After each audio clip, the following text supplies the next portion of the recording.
Hello there and welcome to another episode of 177 Nations of Tasmania. Now some people don't realise it, but there are two Congos.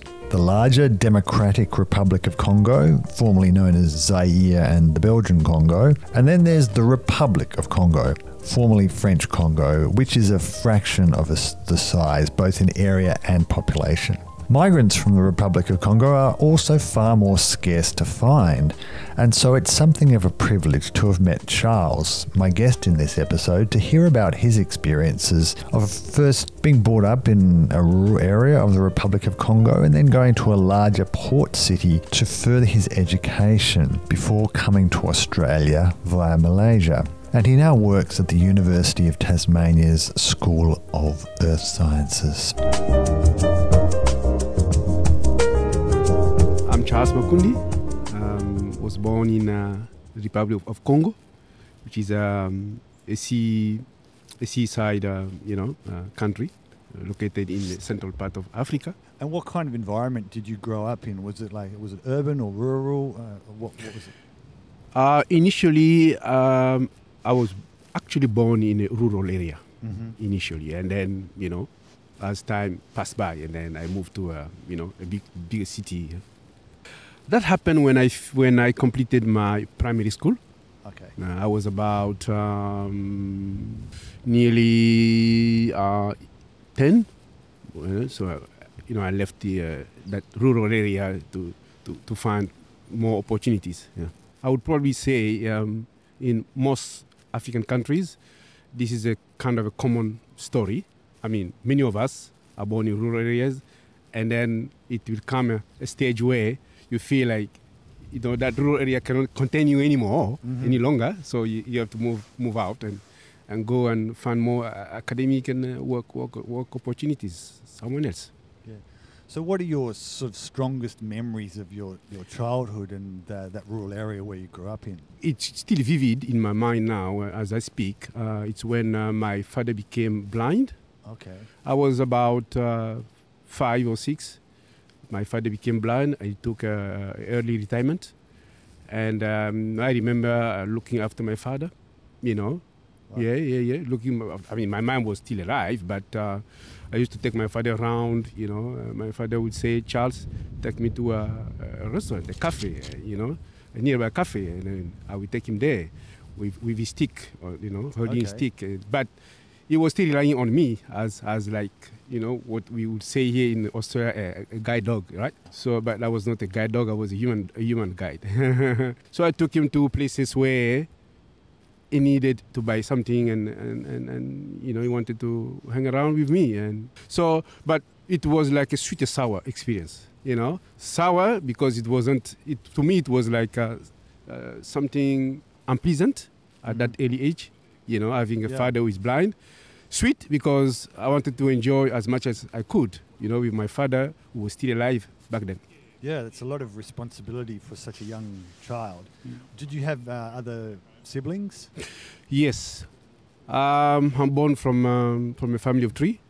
I'm the last born. Okay. Yeah, so small family. From an African perspective, it's a small family. Yeah, that's what because I we was talk about having 10, 12 children, then you have a big family. Yeah. So having a family of 3, coming from a family of 3, it's just a small family. Yeah. The firstborn is a girl. The second a girl, and the boy was the last one, which is me. So is that why you got responsibility for your father? Yes, and then also from the African culture, generally the last born is sometimes we use the word the Benjamin, very much looked after. Okay. Yeah, really much loved, sort of, so to speak, and sometimes the two sisters become like jealous. Oh, why do you love Charles too much, a lot than us? So, but anyway, this is how it functions. And then another point that I don't want to miss out is that as a child coming from a family of 3, the two others are only girls. For us, from the African culture, it's like you become like their brother. And I can even go too far and say that I became like the firstborn because you're a boy. So there is a sense of responsibility, sense of authority.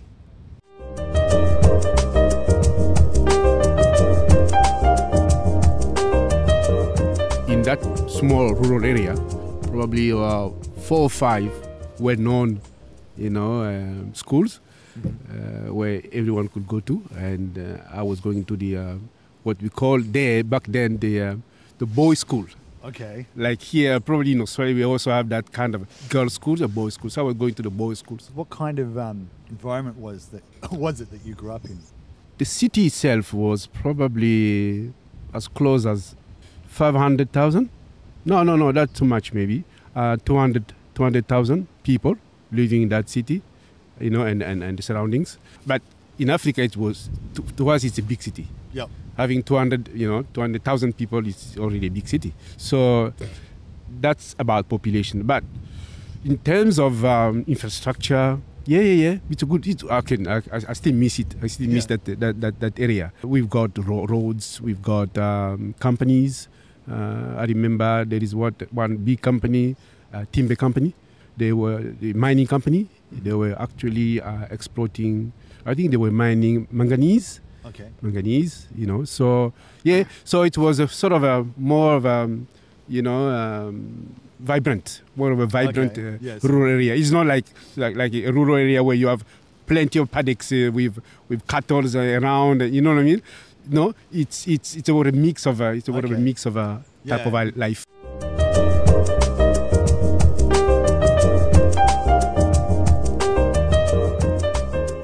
Country, I think the first economic link, so to speak, is petroleum. So we breathe from petroleum. We do everything. So, but then this is what we call the black oil. Mm-hmm. We use the term black oil to refer to petroleum, and we use gold oil to refer to timber. Okay. Yeah. So tell me about going to high school when you had to move away. Yep.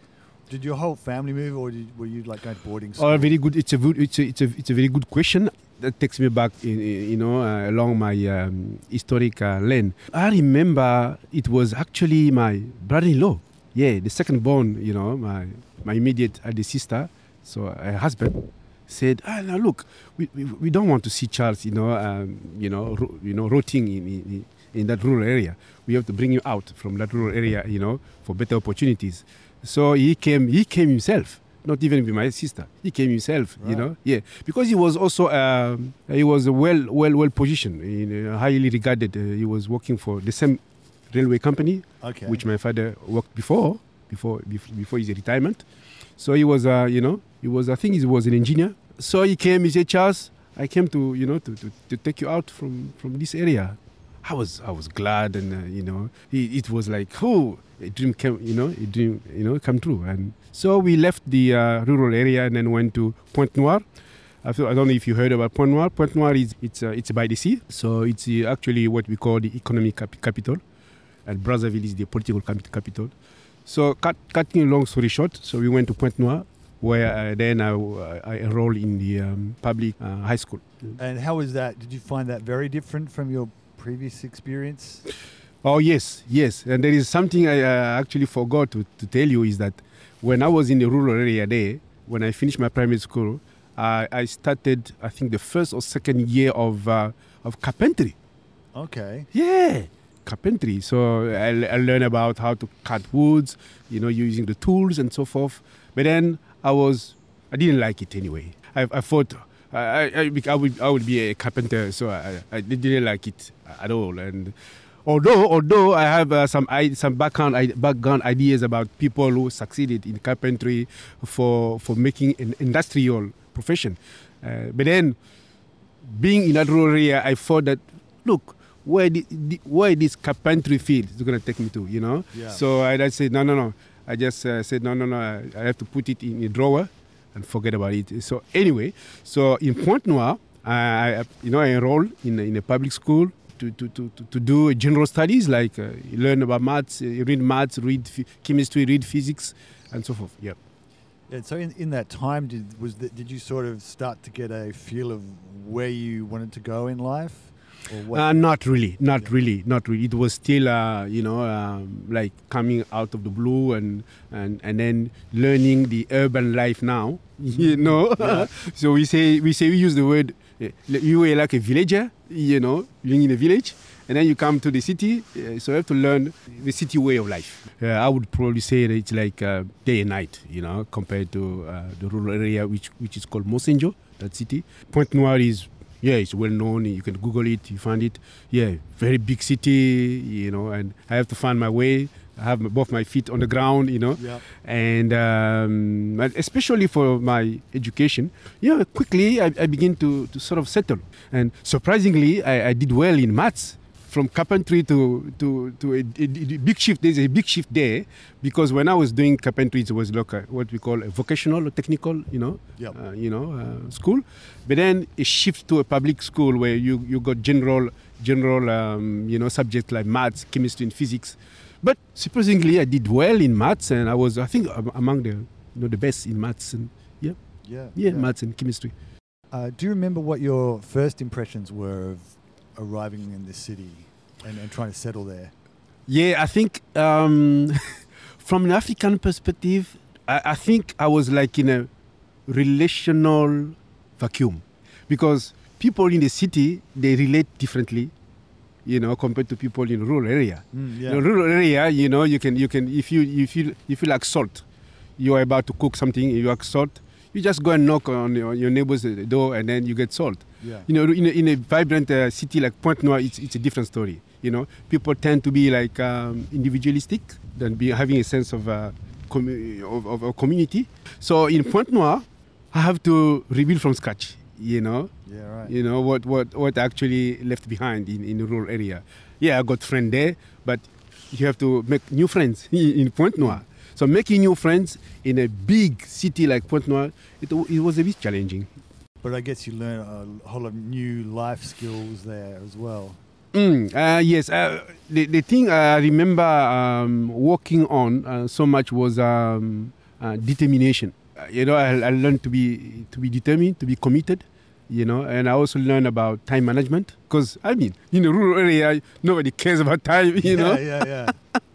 But when I came to Pointe Noire, I became more aware of that time is money. And especially the way the teachers, the lecturers run schools in Pointe Noire is the opposite than what we do in rural area. So there was a time management factor, and also I would probably say, could I say also a micro cultural shock as well. You can have a cultural shock within a culture. Yeah. What I mean about, you can live in a country where you have a culture that actually govern or control people mindset, but if you move to a small city, there's kind of a microculture as well. Yeah, absolutely. That's what I'm trying to say.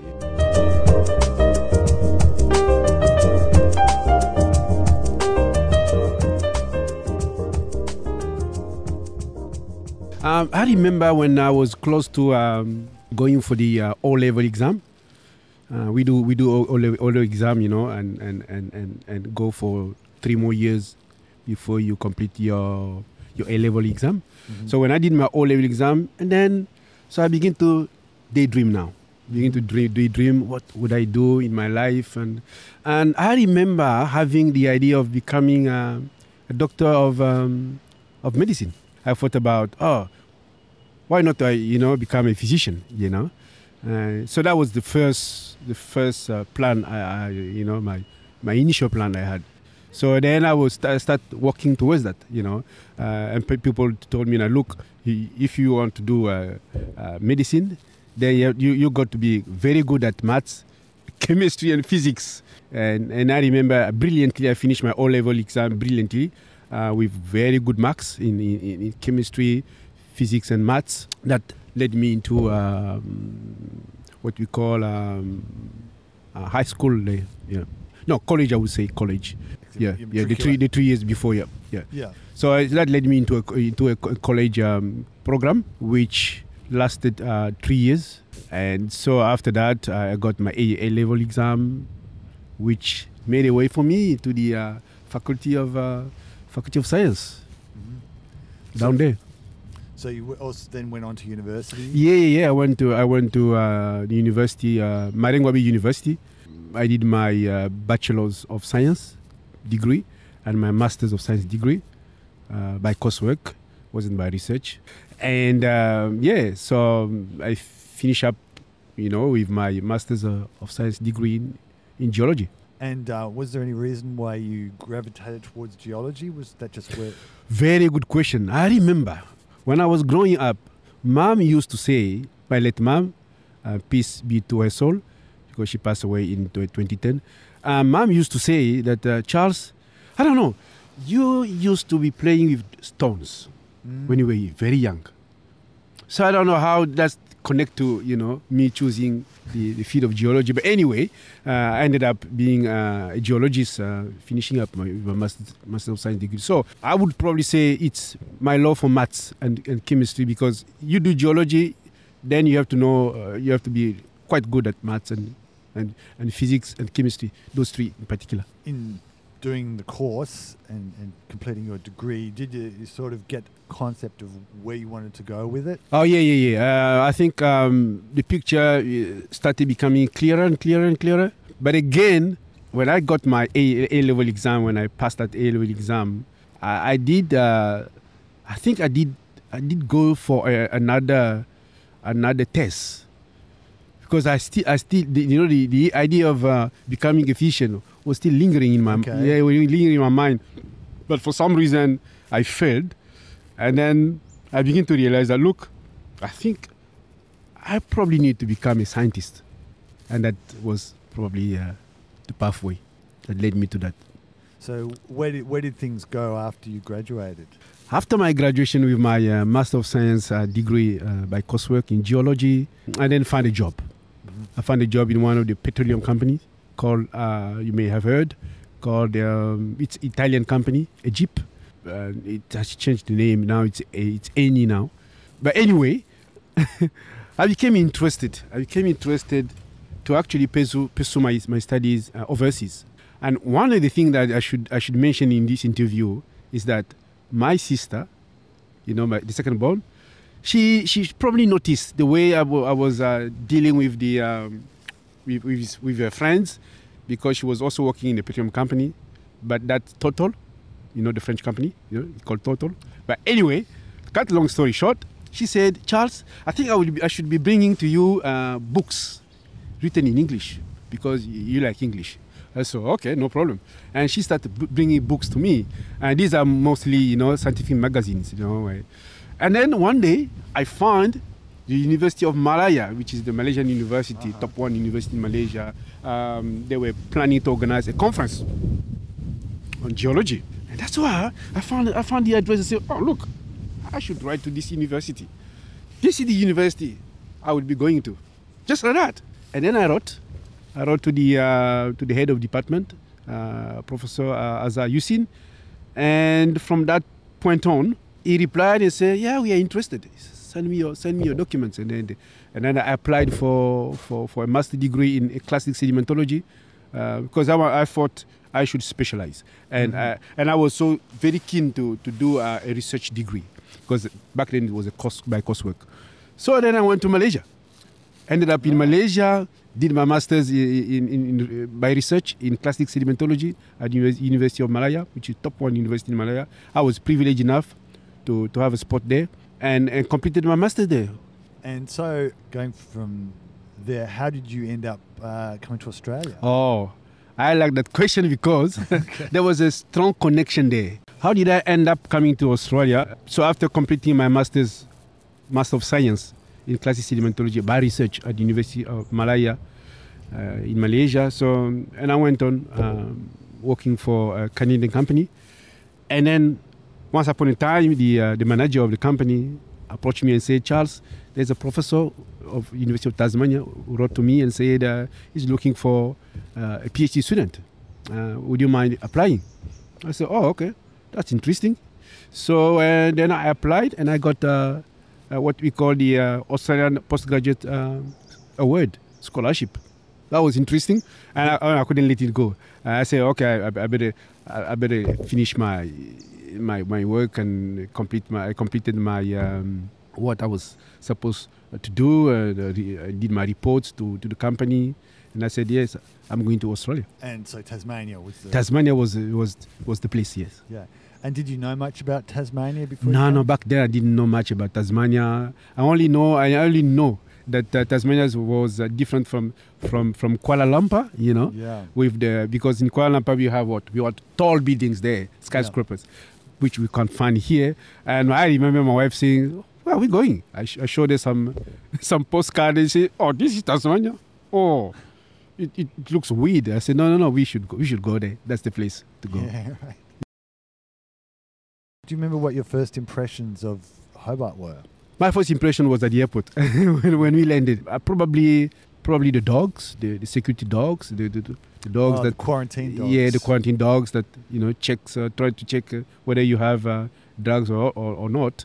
To me, I mean, it may look insignificant, but for me it was a message that look here. This is Tasmania. This how it looks like, different from Kuala Lumpur.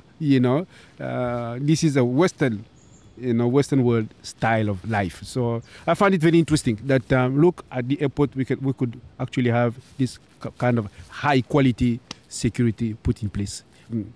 I like that one. Yeah, and then we went through the quarantine corridor, and then that was the first impression I like. Yeah, secondly was probably the closeness.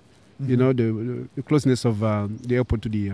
It was very close because Kuala Lumpur International Airport far away from far away from the city. Yeah.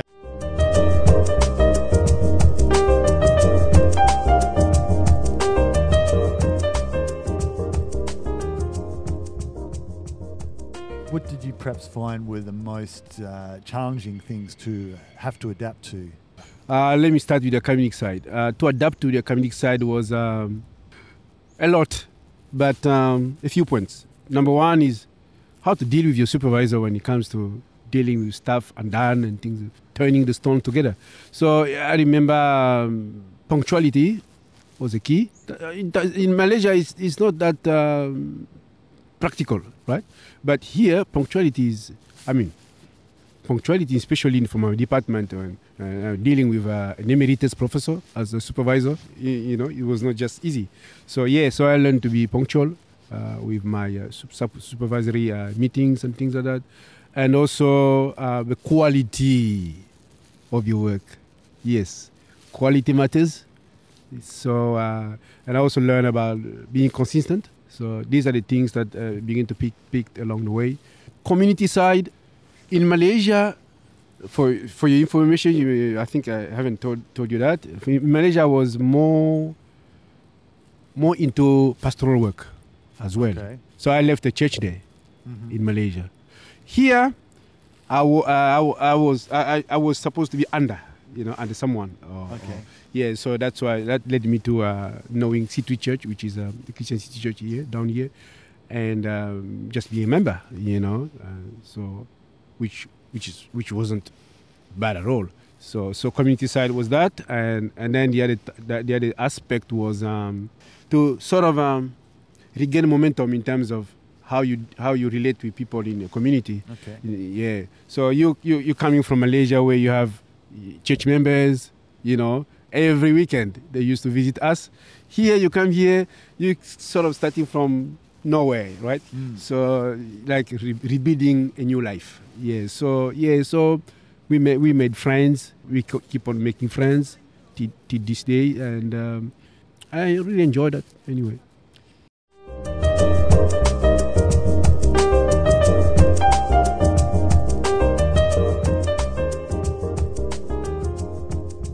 Yeah, so in terms of misconception of what people can say about Africans, or at least African-born Australian, I think it's probably in the area of the way we see how life could be shaped around our worldview.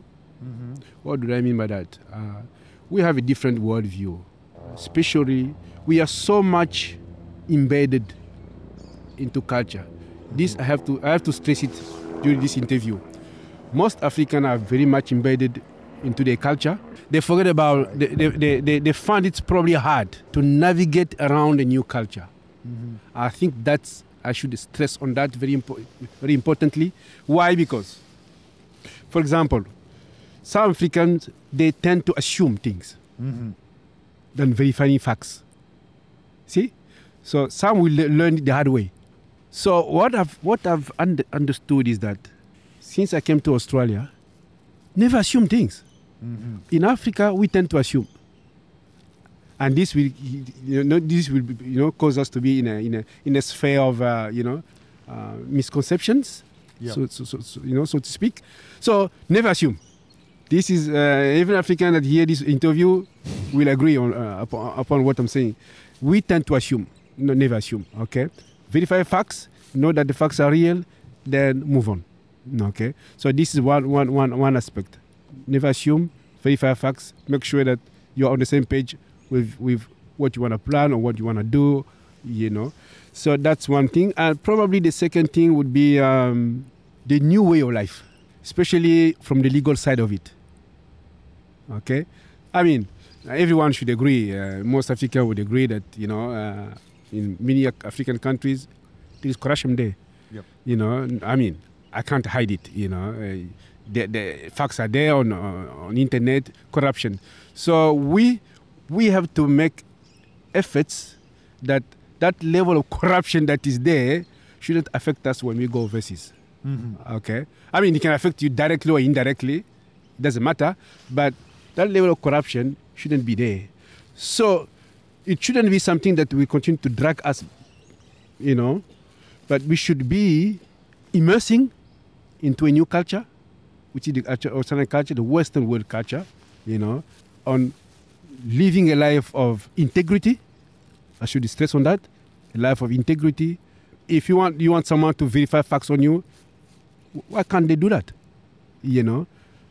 That's very important. And this has been probably a matter of quarrels or discussion or misunderstanding or debates. So it's very, very important that we should let go all this unnecessary baggage that mm-hmm. we carry on. We carried out of Africa to Australia. We should live a life where we receive a big tick on integrity. Live a life where we don't assume. Live a life where we get along well with our colleagues, and the rest will be taken care.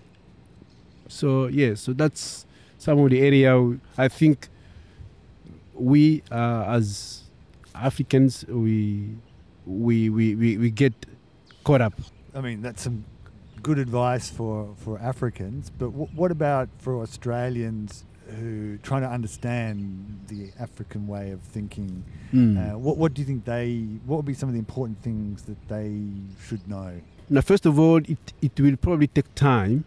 It will take decades to actually come to a point where we realize how can I deal with this African brother or this African sister or this my colleagues, African women or men. It's hard. I think. Let me just try to divide into two groups. African born from an African family, living in Australia, but they're born here, yep. but attached to an African family. It should be different from those who were born in Africa. Yeah. Okay, came here, okay, as refugees or through studies or through skilled migrant visas. So there are two groups there. Okay. Now let me just deal with those who were born in Africa. All right, because it's going to be very much easier for those who are born here, because they start learning the way of life. Yeah, they will learn the way of life right from day one. Okay, but those who are born in Africa, yes, when they come here, so how do they Australian peers on how could they perceive or how could they get along well with those ones? I think, as I said, it will take time, because to get to know the culture of someone else it's a learning process. Yeah. It's a very long learning process. What do you think would be the first thing that they should know, perhaps as a bit of a starting point? Yeah, I think the first thing they should know, they have to know what actually do Africans perceive as an offense, for example. Mm-hmm. Mm-hmm. So what do they perceive as an offense? Is it the way to talk to them? Is it the way to how we write to them? Is there a way to approach them? So these are the things that those who are born here should learn how to tackle that. So what's an example of something that might offend an African person that would not be necessarily offensive in Australia? Is there anything in particular? That's a very good question. Now let me just put it on myself. Yeah. Yep. Yeah, that would help. On myself, if let's say an Australian fellow, peer or brother or workmate, come to me and talk to me nicely for something which is truthful, something which I've done something wrong, okay, and then the workmate come to me and say, look, Charles, this is the way you should do things. You should do it this way. If the person talks to me nicely, I will get along well with the person. Now, from a cultural perspective, you should not approach an African and just speak loudly. Yep. We don't like it. Right. Yes. You see? So for us, we think that the more you raise your voice, the more you belittle me. And this is how the way we were brought up. Okay. Yeah, we think that, this is very, very interesting now. We think that when you are talking to a person, you should lower your voice, especially to an elderly person. We respect elders, and we always want to speak, nicely when you're speaking to elders.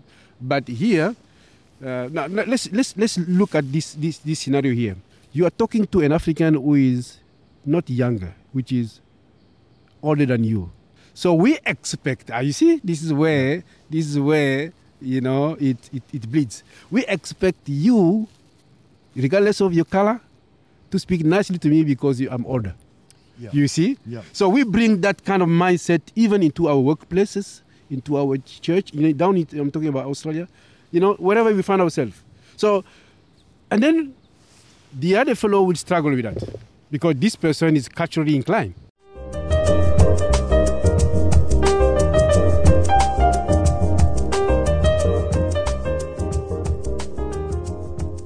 Tell me about what you're doing here currently, because we've sort of talked about what brought you here, but what are you doing now? So like I said, I completed my PhD in geology in 2016. And then straight after my graduation, I ended up starting a new role at the University of Tasmania in the Center for Ore Deposit and Earth Sciences as a postdoctoral researcher. So I'm more into mining. So I'm an expert in economic geology. I do more into modeling metal enriched geological environment. We want to know how much of metals we've got in any given geological sample, like how much gold we got, copper, lead, zinc, and so forth. So I analyze them and model them, and then advise the companies where they should go to get more gold or copper or zinc or lithium or other critical metals. That's what I do.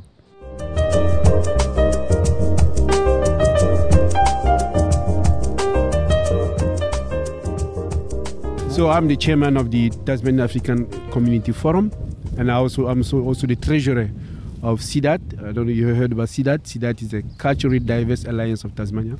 Yeah, so I've been very much involved into community work, volunteering, of course. But I think we have a lot to offer. I would say that we need to do a lot in terms of raising awareness of the existence of God.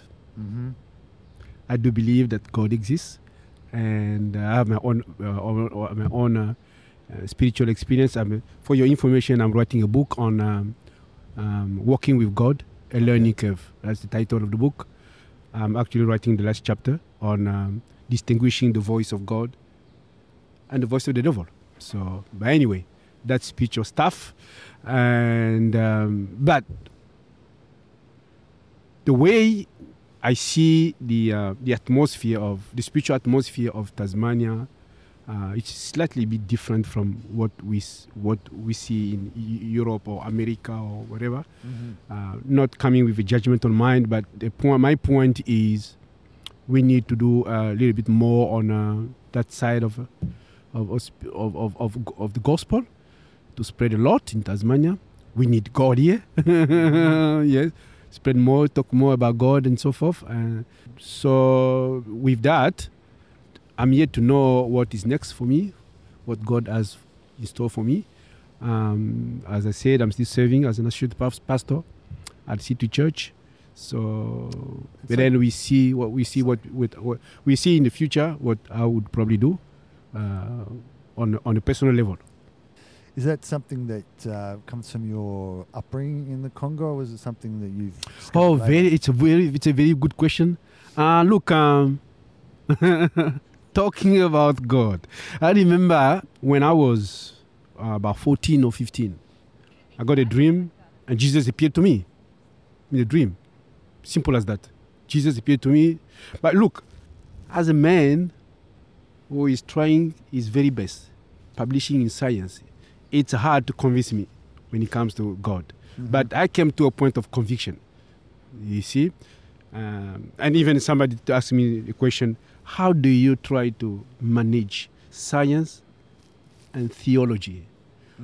Where is the mixing point? Where is that zone there where you find comfortable? I said, no.